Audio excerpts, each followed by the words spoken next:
मेरे प्यारे दोस्तों, भाइयों और बहनों, आप सबका राधा कृष्ण भक्ति ज्ञान चैनल में स्वागत है। आज मैं आप सबको कूर्म पुराण की कथा सुनाने जा रही हूँ, जिसकी कथा सुनने से हरि बड़े प्रसन्न होते हैं और उस पर हरि की कृपा हमेशा बनी रहती है। तो बोलिए लक्ष्मी नारायण विष्णु भगवान की जय। चलिए दोस्तों, आप सबको आगे की कथा सुनाती हूँ। अंधक ने कहा, ऐश्वर्यमय धर्म के आसन पर विराजमान रहने वाले परमोत्कृष्ट एवं संसार को उत्पन्न करने वाले आपको नमस्कार है।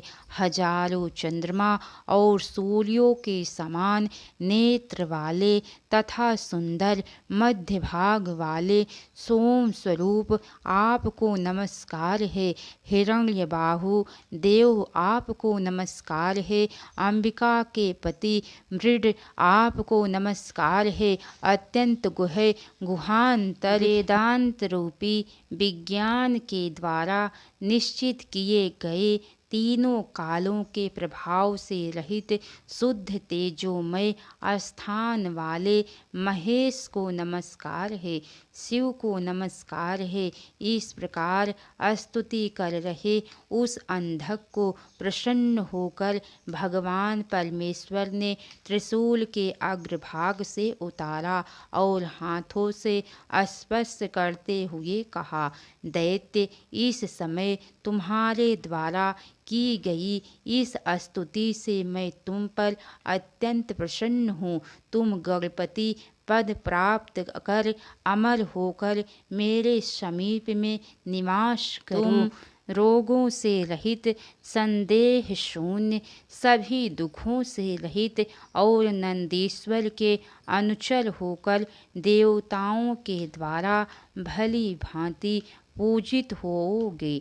देवताओं के भी देव शंकर के इतना कहते ही हजारों सूर्य के समान प्रकाशमान त्रिनेत्रधारी चंद्रमा के चिन्ह से सुशोभित नीलकंठ जटा मुकुटधारी विशाल भुजा में त्रिशूल धारण किए तथा महादेव रूप में विद्यमान उस अंधक दैत्य को देव शंकर के समीप में स्थित देखकर देवता तथा गणेश्वर अत्यंत आश्चर्यचकित हो गए और उसकी स्तुति करने लगे।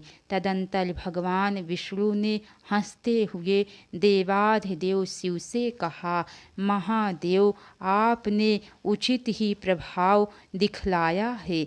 महान पुरुष अज्ञान से उत्पन्न दोषों को नहीं देखते और गुणों को ही ग्रहण करते हैं। इतना कहे जाने के बाद गणेश्वरों के श्रेष्ठ देव केशव तथा अंधक के साथ भैरव शंकर के पास गए। अंधक विष्णु तथा मातृकाओं के साथ देव भैरव को आया देखकर उन कल्याणकारी हर को परम शांति प्राप्त हुई। हिरण्याक्ष के पुत्र अंधक का हाथ पकड़कर ईश्वर शंकर वहाँ गए जहाँ शंकर प्रिया पार्वती विमान पर बैठी हुई थी। संसार के दुखों का हरण करने वाले भव शंकर को अंधक के साथ आया देखकर उन्हें सुख प्राप्त हुआ। तब उन्होंने अंधक पर कृपा की। अंधक शंकर के पार्श्व भाग में स्थित महेश्वरी को देखा।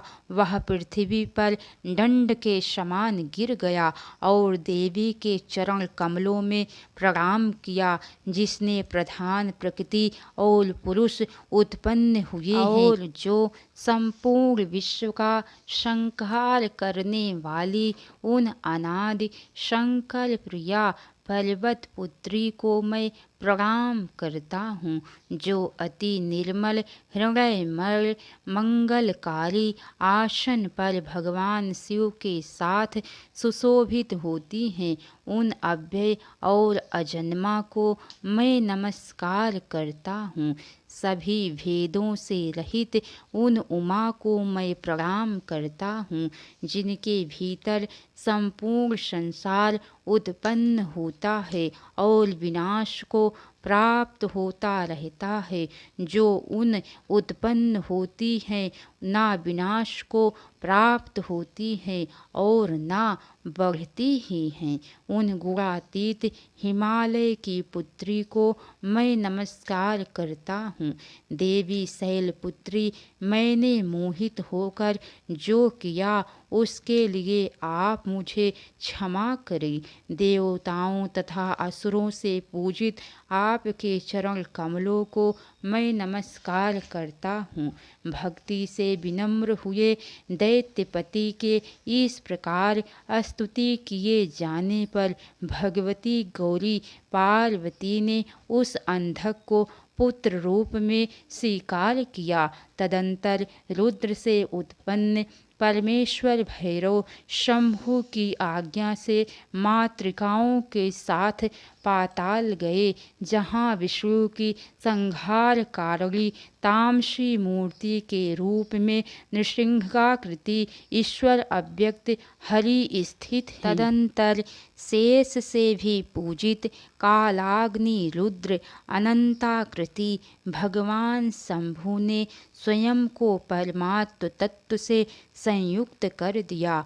उन देव के परमात्मा से संयोग करते ही सभी भूभुक्षित मातृकाओं ने त्रिशूलधारी महादेव को प्रणाम कर कहा।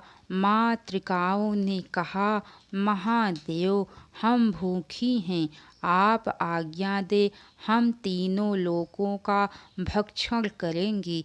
हमारी और किसी प्रकार से तृप्ति नहीं होगी। इतनी बात कहकर विष्णु से उत्पन्न वे मातृकाएं चराचर सहित संपूर्ण त्रिलोकी का भक्षण करने लगी। तब उन भैरव देव ने नृसिंह शरीरधारी नारायण देव हरि का ध्यान किया। हरि क्षण भर में ही प्रकट हो गए। भैरव देव ने उन्हें बतलाए हुए कहा, भगवान, आपके ये मातृकाएं त्रिलोकी का भक्षण कर रही हैं, इन्हें आप शीघ्र ही रोकें।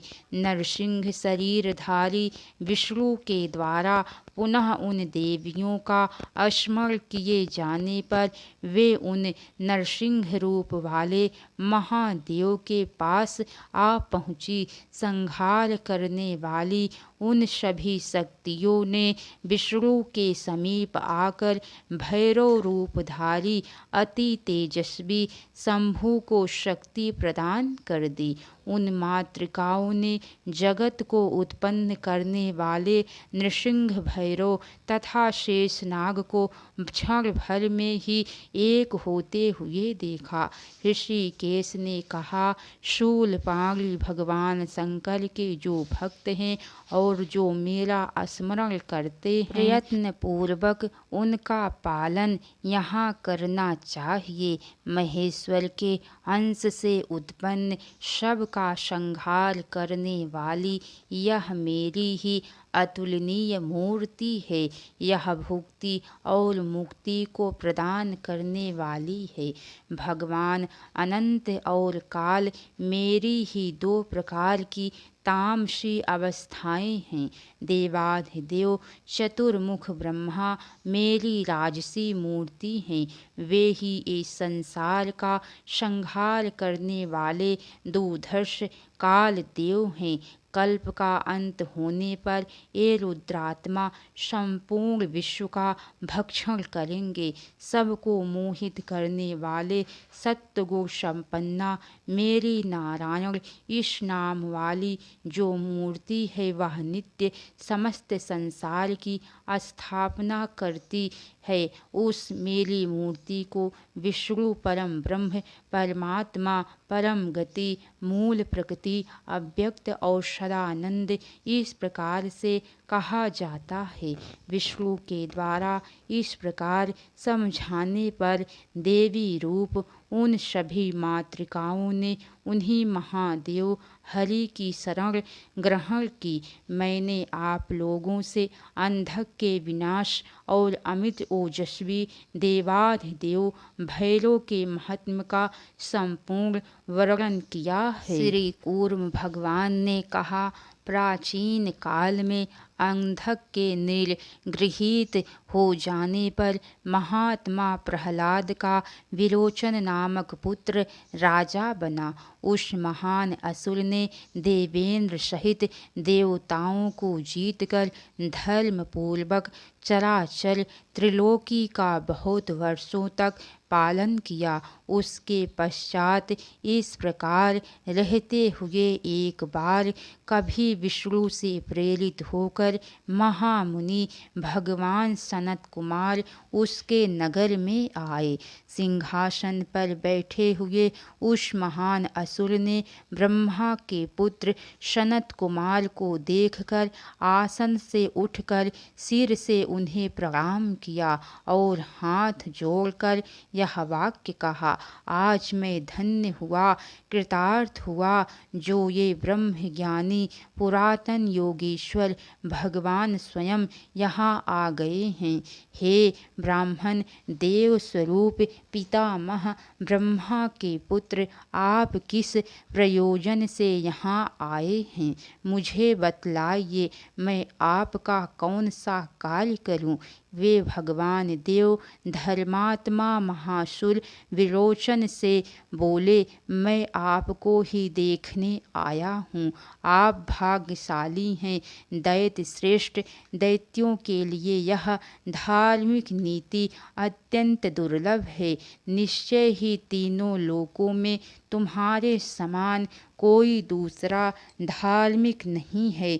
ऐसा कहे जाने पर असुर राज विरोचन ने उन महामुनि से पुनः कहा, ब्रह्मज्ञानियों में सर्वश्रेष्ठ आप मुझे धर्मों में जो श्रेष्ठ धर्म हो उसे बतलाइए। उन भगवान योगी ने महात्मा दैतेंद्र को आत्मज्ञान रूपी और सब प्रकार के अत्यंत रहस्यमय श्रेष्ठ धर्म बतलाए। उन्होंने महात्मा विरोचन से परम ज्ञान प्राप्त कर उन्हें सनत कुमार को गुरु दक्षिणा प्रदान की तथा राज्य अपने पुत्र बलि को सौंपकर वे योगाभ्यास में निरत हो गए। उनका वह बलि नामक महान असुर पुत्र बुद्धिमान, ब्राह्मण भक्त तथा अत्यंत धार्मिक था।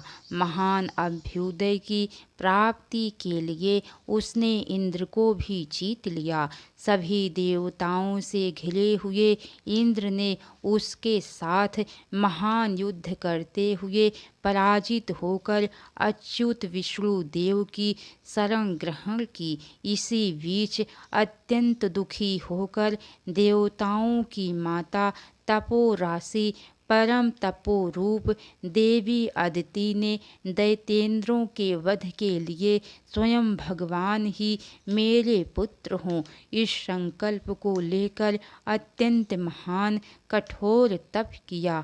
अपने हृदय रूपी कमल कालिका में निष्कल परम पद अनादि अनंत आनंद स्वरूप व्योममय अद्वितीय वासुदेव का ध्यान करती हुई वे शरणागत वत्सल अव्यक्त हरि विष्णु की शरण में गई। प्रसन्न होकर शंख चक्र तथा गदा धारण करने वाले योगात्मा हरि भगवान विष्णु देव माता अदिति के समक्ष प्रकट हो गए। विष्णु को सामने देखकर भक्ति परायणा अदिति ने अपने को कृतार्थ माना और वे केशव की स्तुति से प्रसन्न करने लगी। अदिति ने कहा, समस्त दुख समूहों के नाश करने के लिए एकमात्र कारण रूप आपकी जय हो। अनंत महात्म्य संपन्न तथा योगाभिमुक्त योग में प्रतिक्षण निरत आपकी जय हो। आदि मध्य और अंत से रहित विज्ञान मूर्ते आपकी जय हो। अशेष कल्प जिनके किसी भी प्रकार से विषय का विराम नहीं है तथा विशुद्ध आनंद स्वरूप आपकी जय हो। काल रूप विष्णु आपको नमस्कार है। नरसिंह रूपधारी शेष आपको नमस्कार है। संहार करने वाले काल रुद्र को नमस्कार है। वासुदेव आपको बार बार नमस्कार है। विष्णु रूपी माया का विधान करने वाले आपको नमस्कार है। योग द्वारा जानने योग्य सत्य रूप आपको नमस्कार है। धर्म एवं ज्ञान निष्ठ आपको नमस्कार है। हे वाराह रूप आपको बार बार नमस्कार है। हजारों सूर्य और चंद्रमा की आभा के समान प्रकाश युक्त मूर्ति वाले आपको नमस्कार है। वेदों में प्रतिपादित विशिष्ट ज्ञान और धर्म द्वारा प्राप्त होने वाले आपको नमस्कार है। देव देवाधिदेव आदिदेव आपको नमस्कार है। प्रभु आप विश्व के योनि रूप हैं। आपको बार बार नमस्कार है। सत्यनिष्ठ शंभो आपको नमस्कार है। कारण रूप विश्व रूप आपको नमस्कार है। योग पीठ के मध्य में विराजमान रहने वाले आपको नमस्कार है। हे एक रूप शिव आपको बार बार नमस्कार है। देव माता अदिति के द्वारा इस प्रकार प्रसन्न किए जाने पर जगन में उन भगवान कृष्ण विष्णु ने किंचित हंसते हुए वर मांगने के लिए कहा। सिर से भूमि में प्रणाम करते हुए तथा श्रेष्ठ वर मांगते हुए उसने अदिति ने कहा, मैं देवताओं के कल्याण के लिए आपको ही पुत्र रूप में प्राप्त करने का वर मांगती हूँ। शरणागत वत्सल अप्रमेय भगवान ऐसा ही हो। इतना कहकर तथा वरों को प्रदान कर वहीं पर अंतर ध्यान हो गए। तदंतर बहुत समय बीतने के पश्चात देवताओं की माता अदिति ने साक्षात नारायण भगवान जनार्दन को गर्भ में धारण किया। देव माता के उदर में ऋषिकेश प्रविष्ट होते ही विरोचन पुत्र बलि के नगर में भयंकर उत्पात होने लगे। सभी उपद्रवों को देखकर भय से विह्वल हुआ दैत्यराज बलि वृद्ध पितामह असुर प्रहलाद को प्रणाम कर कहने लगा। बलि ने कहा, महाप्राज्ञ पितामह, हमारे नगर में इस समय ये उत्पात क्यों हो रहे हैं? इनका कारण क्या है? हमें क्या करना चाहिए? उसकी बात सुनकर महासुर प्रहलाद ने देर तक ध्यान किया और फिर ऋषिकेश को नमस्कार कर वह वचन कहा। प्रहलाद बोले, यज्ञों द्वारा जिन विष्णु का यजन किया जाता है और यह संपूर्ण विश्व जिनका स्वरूप है, देवताओं की माता अदिति ने उन्हें ही असुरों के विनाश के लिए गर्भ में धारण किया है। समस्त विश्व जिससे अभिमंत्र है और जो समस्त विश्व को भिन्न भी है, उन वासुदेव देवताओं की माता के शरीर में प्रवेश किया है। देवता भी जिनके स्वरूप को यथार्थ नहीं जानते हैं, वे विष्णु ही इस समय अपनी इच्छा से अदिति के देह में प्रविष्ट हुए, जिनसे संपूर्ण प्राणी उत्पन्न होते हैं और जहाँ नाश को प्राप्त होते हैं, वे महायोगी पुराण पुरुष हरि अवतीर्ण हुए हैं, जिनमें नाम जाति आदि की परिकल्पना नहीं होती। सत्य मात्र से व्याप्त रहने वाले आत्म रूप वे ही विष्णु अपने अंश रूप से प्रकट हो रहे हैं।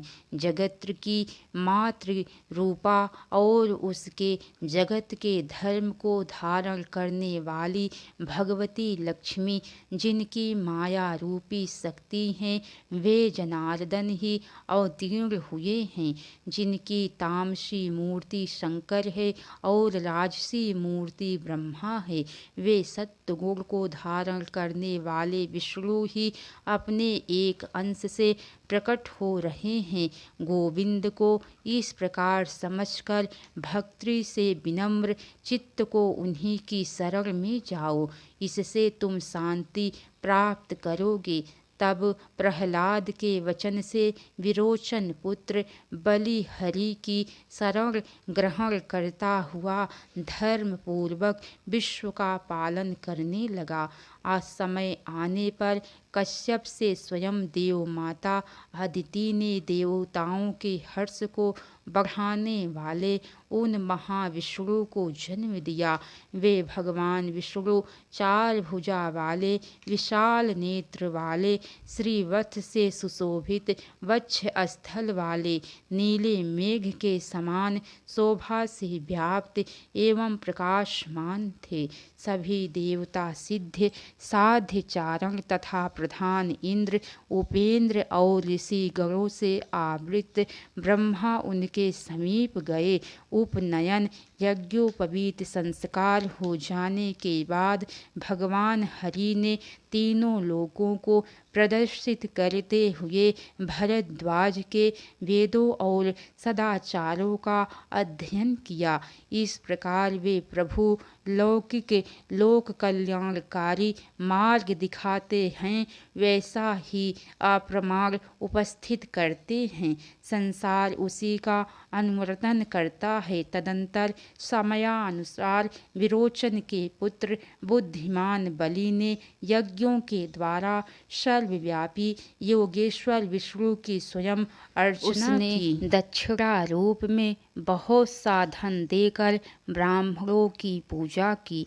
उस महात्मा के यज्ञ स्थल में महर्षि आए। यज्ञ हो रहा है ऐसा जानकर भरद्वाज से प्रेरणा प्राप्त कर भगवान विष्णु वामन रूप धारण कर यज्ञ देश में आए।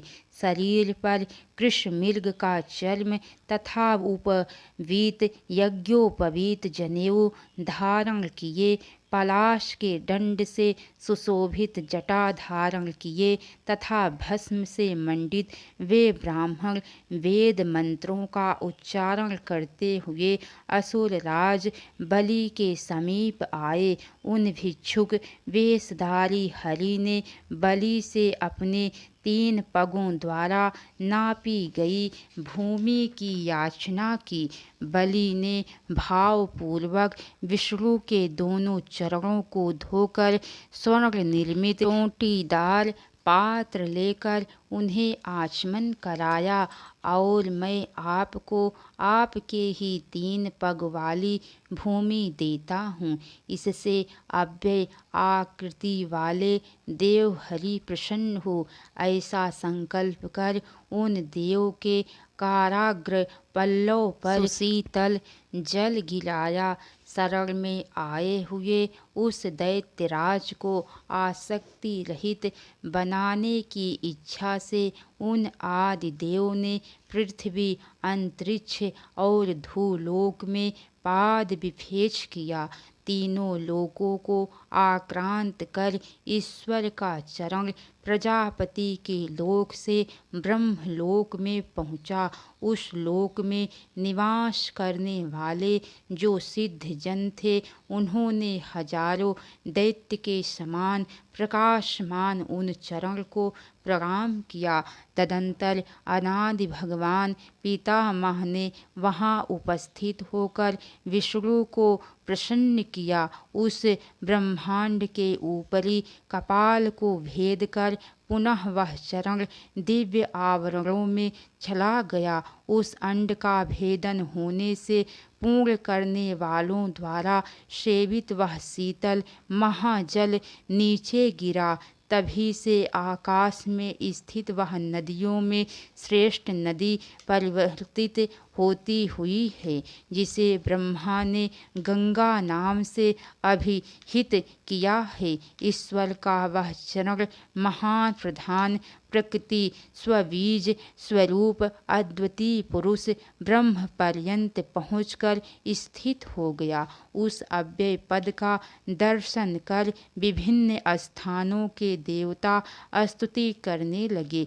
उन संसार रूपी शरीर वाले पुरुष विष्णु को देखकर महान बलि ने उन अद्वितीय अव्यय नारायण को अपने भक्ति पूरित चित्त से प्रणाम किया, जिन्हें सभी देवता प्रणाम करते हैं। आदिकर्ता भगवान वासुदेव ने पुनः वामन रूप धारण कर उस बलि से कहा, दैत्याधिपति, इस समय भक्ति पूर्वक आपके द्वारा दिए गए ये तीनों लोक अब मेरे ही हैं। दैत्य ने पुनः सिर से प्रणाम कर हाथों के अग्रभाग में जल गिराया और कहा, अनंत धाम त्रिविक्रम अमित पराक्रमी, मैं अपने आप को तुम्हें प्रदान करता हूँ।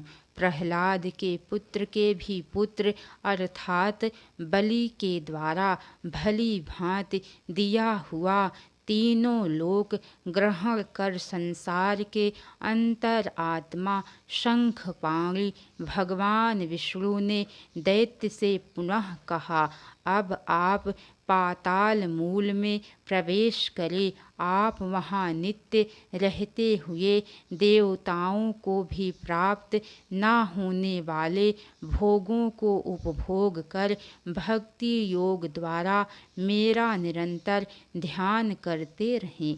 कल्पांत होने पर पुनः मुझ में ही आप प्रवेश करेंगे। उस दैत्य श्रेष्ठ से इस प्रकार कहकर सत्य पराक्रम तथा विशाल डगों वाले विष्णु ने तीनों लोक इंद्र को दे दिए। सिद्ध देवता ऋषि किन्नर ब्रह्मा इंद्र भगवान रुद्र आदित्य तथा मरुदगण उन महायोगी की स्तुति करने लगे। ऐसा अद्भुत कार्य करके वामन रूप धारण करने वाले विष्णु सभी के देखते ही देखते महाअंतर ध्यान हो गए। वह विष्णु परायण श्री संपन्न दैत्य श्रेष्ठ बलि भी विष्णु से प्रेरित होकर प्रहलाद एवं अन्य श्रेष्ठ असुरों के साथ पाताल में चला गया। उसने प्रहलाद से विष्णु का महात्म्य श्रेष्ठतम भक्ति योग तथा पूजन का विधान पूछा। तब उनके द्वारा बताए जाने पर उसने वैसा ही किया। तदंतर भक्ति पूर्वक कर्म योग का आचरण कर वह शरणागतों के आश्रय स्थल हाथों में चक्र तलवार तथा शंख धारण करने वाले कमल के समान नेत्र वाले अप्रमेय ईश्वर की शरण में गया। ब्राह्मणों, इस प्रकार यह भगवान वामन के पराक्रम को मैंने बतलाया। ये पुरुषोत्तम सदा देवताओं के कार्यों को करते रहते हैं। सूत जी ने कहा, बलि के समान बल और पराक्रम वाले 100 पुत्र थे। उनमें प्रधान पुत्र का नाम बाण था, जो धुतिमान अत्यंत बलवान था। भगवान शंकर में अत्यंत भक्ति वाले उस राजा बाण ने राज्य का पालन करते हुए त्रिलोकी को अपने वश में करके इंद्र को पीड़ित किया। तब इंद्रादि देवता शंकर के पास जाकर कहने लगे, भगवन, आपका भक्त बाण नामक महान असुर हमें पीड़ित कर रहा है। सभी देवताओं के द्वारा ऐसा कहे जाने पर देवाधिदेव महेश्वर ने एक बाण से लीला पूर्वक बाण के नगर को दग्ध कर दिया। उस नगर के जलने पर बाण त्रिशूलधारी गोपति वृषवाहन नील लोहित ईशान रुद्र की शरण में गया। शंभु के लिंग को सिर पर धारण कर वह निर्भयता पूर्वक अपने नगर से बाहर निकला और परमेश्वर शंकर की स्तुति करने लगा। स्तुति करने पर नील लोहित भगवान ईश ने स्नेहवश उस बाणासुर को गणपति का पद प्रदान किया। धनु के तार आदि अत्यंत भीषण पुत्र हुए। उनमें तार, संबर, कपिल, शंकर, स्वरभानु तथा वृषपर्वा प्रधान कहे गए हैं। दुजो दक्ष प्रजापति की कन्या सुरसा के अनेक फरों वाले 1000 सर्प पुत्र रूप में हुए। इसी प्रकार अरिष्टा ने हजारों आकाशचारी महात्मा गंधर्वों को उत्पन्न किया। अनंत आदि महानाग क्रतु के पुत्र कहे गए हैं। इसके आगे की कथा दोस्तों आप सबको कल सुनने को मिलेंगी। तो कैसी लगी कथा लाइक करके कमेंट बॉक्स में ज़रूर बताना। तो बोलिए लक्ष्मी नारायण विष्णु भगवान की जय। हर हर महादेव। मेरे प्यारे दोस्तों, कथा में जहाँ कहीं भी कुछ भी गलती हो गई हो उसके लिए आप सब मुझे क्षमा कीजिएगा। अब तक की सारी वीडियो देखने के लिए आप सबको बहुत बहुत धन्यवाद। राधे राधे दोस्तों।